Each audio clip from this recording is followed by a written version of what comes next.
ഒരു ഗ്രാമത്തിൽ ഒരു പാവം മുത്തശ്ശി താമസിച്ചിരുന്നു.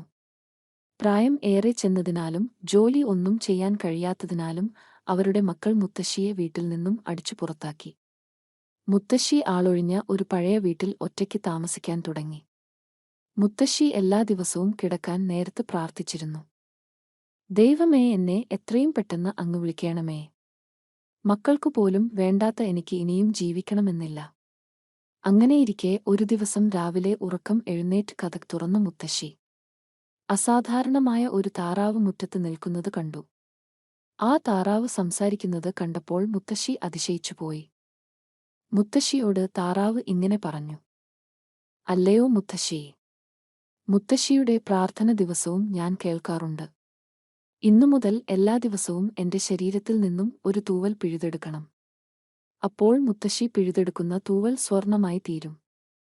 അപ്പോൾ മുത്തശ്ശി താറാവിനോട് ചോദിച്ചു: "സ്വർണം കൊണ്ട് എനിക്ക് എന്ത് നേടാനാ താറാവേ?" അപ്പോൾ താറാവ് ഒരു തൂവൽ മുത്തശ്ശിക്ക് നൽകിക്കൊണ്ട് പറഞ്ഞു: "കാത്തിരുന്ന് കാണുക മുത്തശ്ശി." മുത്തശ്ശി വളരെ പെട്ടെന്നുതന്നെ ഒരു പണക്കാരിയായി മാറി. പിന്നീട് എന്താ സംഭവിച്ചതെന്ന് അറിയുമോ? മുത്തശ്ശിയെ അടിച്ചു പുറത്താക്കിയ മക്കളെല്ലാം മുത്തശ്ശിയെ തേടി വന്നു. പിന്നീട് മുത്തശ്ശി മക്കളോടൊപ്പം സന്തോഷമായി ജീവിച്ചു.